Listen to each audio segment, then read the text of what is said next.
एक सदाशिवराव पेशवे हेच अक्कलकोटचे स्वामी समर्थ. पानिपतची तिसरी लढाई दिनांक 13 फेब्रुवारी 1760 रोजी पटदूर येथे विश्वासराव पेशवे यांचे सोबत सदाशिवराव पेशवे यांना मोहिमेवर पाठवण्याचा निर्णय घेतला.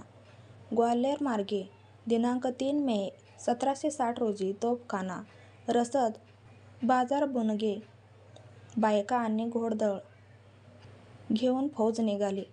अहमदशहा अब्दालीला खलिता पाठवण्यात आला. अब्दाली सावध झाला. तो कुशल सेनापती होता. त्याउलट पेशव्यांकडे मुत्सद्देगिरीचा अभाव होता. सदाशिवराव हे उर्मट, हट्टी, उद्धट स्वभावाचे होते. ही बाब ब्राह्मण कादंबरी लेखकांनी रेखाटलेली आहे. दिनांक 14 जानेवारी 1760 रोजी पानिपत येथे लढाई झाली. विश्वासराव यांचा गोळी लागून मृत्यू झाल्यानंतर सदाशिवराव धाय रडत बसल्यामुळे सैन्याचे मनोधैर्य खच्ची झाले. सदाशिवरावांनी अशा प्रसंगी न डगमगता रणांगणात उभे राहणे गरजेचे होते. पण अचानक सदाशिवराव धूमचक्रीतून गायब झाले. इतिहास पान क्रमांक 112 इतिहासात पानिपतच्या लढाईचे वर्णन 1,15,00,000 बांगड्या फुटल्या असे केले आहे.